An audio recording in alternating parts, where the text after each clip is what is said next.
Olá pessoal, sou Cláudio Thaís do canal História da Verdade. Antes de começar, deixa o like, porque o like é muito importante para a acessão do conteúdo à plataforma do YouTube.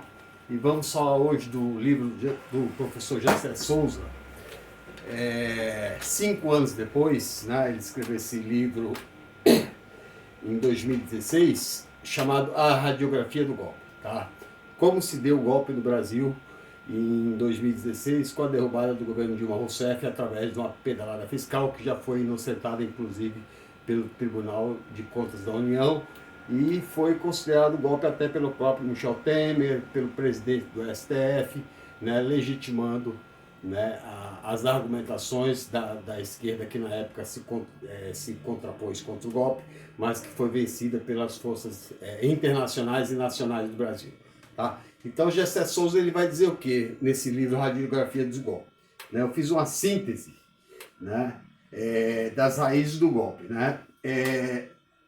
O Gessé Souza ele começa com uma frase no livro chamado transformar o país inteiro no puteiro, pois assim se ganha mais dinheiro, que é uma frase de uma música do Cazuza. Né? Por quê? Para poder roubar mais. Tá? A Dilma tinha que cair para poder desnacionalizar a riqueza nacional e passar para a elite do atraso, que é uma elite que nunca quis benefícios para a classe trabalhadora e nunca quis a classe trabalhadora no orçamento. Tá? Então, Gessé Souza vai dizer que a redistribuição do orçamento que colocou a ralé brasileira, que outro dia eu falo desse livro, do Gessé Souza, a ralé brasileira, colocou a ralé brasileira no orçamento, que são 70 milhões de brasileiros que vivem à margem da linha da classe trabalhadora, né, que vivem como biscate, na informalidade, que não tem seguro, não tem previdência social, enfim, são brasileiros renegados, né, são herdeiros da escravidão e de um país que nunca abriu mão da origem escravocrata. Tá? É uma origem escravocrata controlada pela burguesia e acionada pela classe média que, controlada pela burguesia, faz o serviço de manter o status quo dominante. Tá? Então, ele vai dizer o quê? Que as manifestações de 2013 foram um sinal, né, para que a Rede Globo, a mídia, né, a mídia golpista, que já havia tentado derrubar o PT, já vinha criminalizando o Partido dos Trabalhadores, vinha criminalizando a esquerda, a redirecionar o movimento dos Black Bloc, que era um movimento contra a redução do preço de passagem, a redirecionar essas manifestações para a classe média sair às ruas com um discurso de combate à corrupção do Estado. Só que a corrupção, na verdade, Gessé Souza disse que corrupção é o que o mercado arranca do Estado. Né? A corrupção que o mercado tira do Estado não chega nem perto do que o Estado pratica através dos seus membros do Estado, dos seus políticos, das classes que representa. Né? Por quê? Porque o mercado não só ganha através do rentismo, ele ganha através dos juros bancários, que são verdadeiros assaltos à mão armada à classe trabalhadora. Tá? Então, a elite do atraso é uma elite que Gessé Souza vai dizer que ela sempre se preocupou em ganhar a pequeno prazo. Né? Ela nunca se preocupou em partilha de ganhos sociais. Com a descoberta do pré-sal, a elite tinha um interesse muito mais próprio do que com a sociedade. Ela não tinha compromisso nenhum com a sociedade brasileira e, por isso, não tinha interesse, né, na partilha do pré-sal, como haveria, né, na lei de partilha do pré-sal. Tá? Então, ela vai direcionar a classe média, vai às ruas, né, pedir o combate à corrupção, né, tanto que essa classe média se mostra que não tem preocupação quando vem as denúncias contra o governo Temer, não vai às ruas contra o governo Bolsonaro, né, ela vai às ruas em combate à ascensão social da classe trabalhadora que está incomodando a classe média com a ascensão dos filhos de trabalhadores a cargos de diploma, né? A cargos que a classe média antes detinha, que ela mantinha o controle do Estado através da diplomação. Tá? Então, filho de empregada doméstica médico é um absurdo para a classe média, segundo o professor Gessé Souza. Tá? Em junho de 2013, esses movimentos dos black blocs, né, é direcionado para a classe média. A classe média vai às ruas, né? A corrupção vai ser institucionalizada esporadicamente, jornais, revistas, principalmente no Jornal Nacional, com aquele duto, né, que sai vários dólares, né, porque uma opinião única é uma opinião que convence a sociedade, e já já eu vou dizer o porquê. Tá? Aí há um elemento significante também, a participação do judiciário brasileiro. O judiciário é um braço, né, é um braço institucional da burguesia também. Não é à toa que o judiciário é o poder bem mais remunerado, é um poder de Estado, carreira, o juiz praticamente é impunível, mesmo se ele dê uma sentença absurda. No máximo que acontece com o juiz é a aposentadoria compulsória com todos os seus direitos, né? Então, o judiciário brasileiro é um braço armado, o judiciário é um braço armado da elite, tá? Então ele vai participar através da Lava Jato, né? Um dos golpes que vai enfraquecer Dilma Rousseff vai ser o vazamento do Sérgio Moro criminosamente do telefonema dado entre a presidente Dilma Rousseff e o ex-presidente Lula, um vazamento seletivo que mais tarde vai ser provado, né? E que vai colocar a classe média ainda mais enfurecida contra o governo Dilma Rousseff. Tá? A corrupção do mercado e a corrupção do Estado. A corrupção do mercado é o quê? O mercado ele tem, hoje, né, depois do golpe, veio a lei de teto de gastos. 40% do orçamento estatal é reservado para juros da dívida pública. 40% de todo o dinheiro que o Estado arrecada através dos nossos impostos vão para os bancos pagarem juros das dívidas públicas para as famílias mais ricas do país. Isso é uma verdadeira corrupção institucionalizada que foi feita depois do golpe de Estado. Né? Não só isso, né? Há uma resistência muito grande, né, em precarizar o trabalhador brasileiro, né, que a presidente Dilma Rousseff era contra, e vai ser feita rapidamente, chamado Ponte para o Futuro, com o governo Michel Temer, guiado pelo mercado, para quê? De retirar leis trabalhistas dos empregados para melhorar o lucro dos empresários, e os empresários começam a despontar como pessoas mais ricas, vai aumentar o enriquecimento da classe empresarial e o empobrecimento da massa salarial, e também o empobrecimento da classe trabalhadora, que começa gradativamente a entrar em recessão ao ponto em que chegamos hoje. O Estado, para a elite, tem que estar sempre depenado. Tá?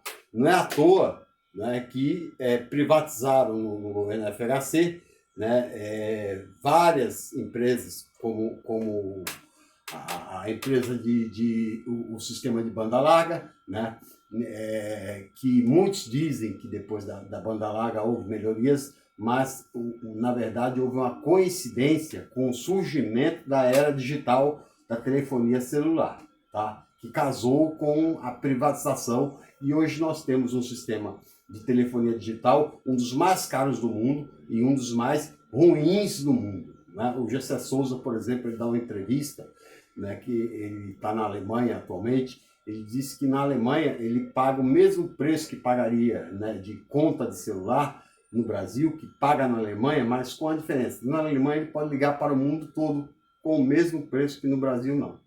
Tá? Então, para se ter uma ideia, né? Fora o fato, né, do celular não pegar em várias áreas, isso porque os satélites que foram contratados pela telefonia celular, né, conforme os contratos, foram satélites antigos e que dá uma qualidade na telefonia celular.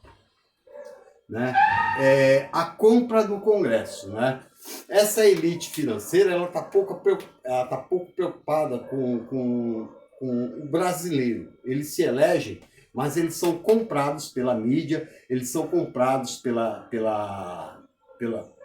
mercado financeiro, né? E eles fazem leis para o mercado financeiro, né? Não é à toa agora que se passou a lei para se privatizar a Telebrás, né? Não é à toa que estão tentando privatizar os Correios, não é à toa que estão tentando privatizar a Petrobras, não é à toa que privatizaram a Embraer, né, a preço de banana, porque eles não têm compromisso com o povo brasileiro, eles não têm compromisso com o patrimônio nacional, eles têm compromisso com o ganho a pequeno prazo e não importa a opinião popular. Eles se elegem pedindo voto para o povo, mas não representam o povo, tá? E o que está passando nos dias de hoje, que é os escândalos da vacina, né, que retardaram e fizeram corrupção para se retardar a compra da vacina para poder se ganhar dinheiro, né, para se comprar emergencialmente, e compra emergencial é compra sem licitação. Compra sem licitação, compra-se ao preço que quiser, sem vigilância nenhuma do TCU, sem vigilância nenhuma do Congresso Nacional, sem vigilância nenhuma de nada. Tá? A Dilma também, ela cometeu um outro erro que vai ameaçar a elite, né? E ele vai dizer isso. É quando a Dilma começa a baixar os juros da Caixa Econômica Federal e do Banco do Brasil para forçar a queda de juros do sistema financeiro privado, né? Nós temos 5 bancos no Brasil, né? Dois estatais e 3 privados, né? E os bancos privados se sentiram ameaçados, por quê? Porque a queda da taxa de juros dos bancos estatais obrigava também eles a baixarem os juros e perderem dinheiro, né? É um sistema desonesto que cobra de quem aplica, né? Você aplica dinheiro, você aplica R$1.000 hoje na poupança e recebe 6% ao ano de juros, né? E se você dever R$1.000 no cartão, eles te cobram 360% a 400% ao ano de juros. Tá? Então, é um sistema que tem que ser revisto, né? Que foi um erro também do governo do PT de não ter revisto essa sangria, né? do patrimônio popular, né? Que é o sistema bancário nacional, né? Que é um sistema que enriquece na crise, né? E que não gera emprego e, ao contrário, demite empregados, né? Como o Santander vem fazendo constantemente. O Santander, inclusive, anunciou recentemente que pretende, no futuro, não ter funcionários. Tá? Um sistema que dependerá única e exclusivamente da tecnologia e viverá explorando o trabalhador. Tá? Tenta-se fazer um acordo de um empréstimo pessoal para você ver a taxa de juros que o banco cobra sem nenhuma base monetária, né, justificável ou moral para se cobrar da classe trabalhadora. Tá? Então, o fato do trabalhador estar entrando em shoppings, o fato do trabalhador subir em aeronaves, estar indo para Disney, estar passeando, estar vivendo bem, estar vivendo melhor, isso incomoda a classe média, que não pode dizer que tem ódio por isso, né? Então ela usa o discurso de corrupção, que é um discurso mais justificável e que ela já havia usado no passado contra o governo João Goulart. Ela havia usado no passado contra o governo de Getúlio Vargas, né? O discurso de ódio contra o trabalhador não dá, né? Mas há relatos, por exemplo, de patroas reclamando que empregada não queria mais trabalhar em serviço doméstico, porque queria fazer faculdade, né? Por quê? Porque estava aberto o espaço para universidades para os filhos da classe trabalhadora, né? Universidades preenchidas por negros, que jamais havia acontecido na história do país. Né? Universidades preenchidas por filhos de pedreiros, de trabalhadores, que jamais havia acontecido na história do país. Né? E a inclusão do pobre no orçamento também, né? Retirando um pouco dos ganhos da elite, um pouco dos ganhos da classe média, que ganharam também muito com o governo, mas que se recusam a repartir as benesses do poder com a classe trabalhadora. Tá? Por isso, Dilma Rousseff é impeachmentada em agosto de 2016, né, sob acusação de pedaladas fiscais, e o governo Jair Bolsonaro hoje não cai. E por que não cai? Porque a imprensa não quer que ele caia, porque tem um ministro que está fazendo o jogo político da elite, que é o Paulo Guedes. Né? Hoje, na Folha de São Paulo, publicou sua matéria que ele vai reduzir juros para empresários. Né? Os empresários já ganharam, né, com a redução de juros, com a redução dos encargos de folha de pagamento, e agora vão ganhar a redução de juros sobre a pecha de ganhar dinheiro. Eu costumo dizer que o empresário não dá retorno nenhum. Por quê? Veja um exemplo. Quando houve a retirada dos cobradores de ônibus, a dita é que o trabalhador ia ter uma redução no preço dos transportes. Nunca houve, né? Quando o preço da gasolina sobe, o preço do transporte, da inflação sobe. Mas quando o preço cai, o preço do combustível ou o preço dos alimentos não caem. Não caem por quê? Porque eles querem sempre manter um pouco mais de lucro, sempre um pouco mais de vantagem, né? Não é à toa que de 2020 para 2021, mais 10 bilionários entraram na lista de bilionários brasileiros, mesmo na crise, mesmo na pandemia, mesmo com milhares de brasileiros mortos, mesmo com milhões de brasileiros desempregados, né? A elite econômica brasileira está ganhando dinheiro. Enquanto ela estiver ganhando dinheiro, ela não está preocupada com a situação política, econômica ou da própria sociedade brasileira. Tá? Então, o Gessé de Souza fala que esse ódio pela classe trabalhadora, né, que a elite tem, né, não é de hoje. Isso já nasce desde a escravidão.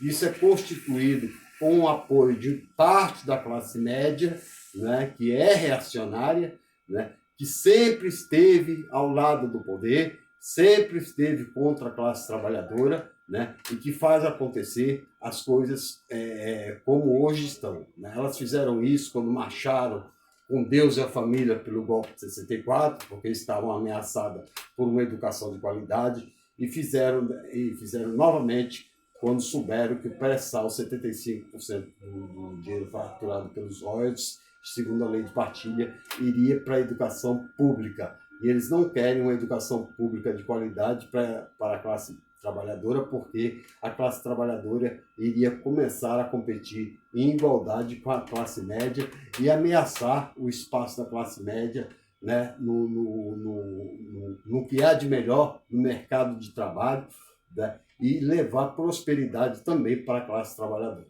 Ok? Então, é um livro que eu recomendo, de Gessé de Souza. Ele escreveu A Radiografia do Golpe, A Elite do Atraso, A Classe Média do Espelho, onde ele fala a tolice da inteligência nacional. Na tolice da inteligência nacional, ele diz que a elite dá um próprio tiro no pé quando ela deixa a classe trabalhadora pobre. Por quê? Porque ela não consegue gerar capital. Porque não há consumo. Se não há consumo, não há renda. Se não há renda, não há comércio. Se não há comércio, não há indústria. Se não há indústria, não há geração de empregos e por aí vai. Né? É um sistema de acumulação gananciosa que leva à própria estagnação do mercado e à própria recessão econômica. Tá? A financiarização é o passo principal para isso, mas isso é um outro assunto que a gente vai falar sobre as questões mais pertinentes ao neoliberalismo, ok? Essa foi a minha participação. Até a próxima.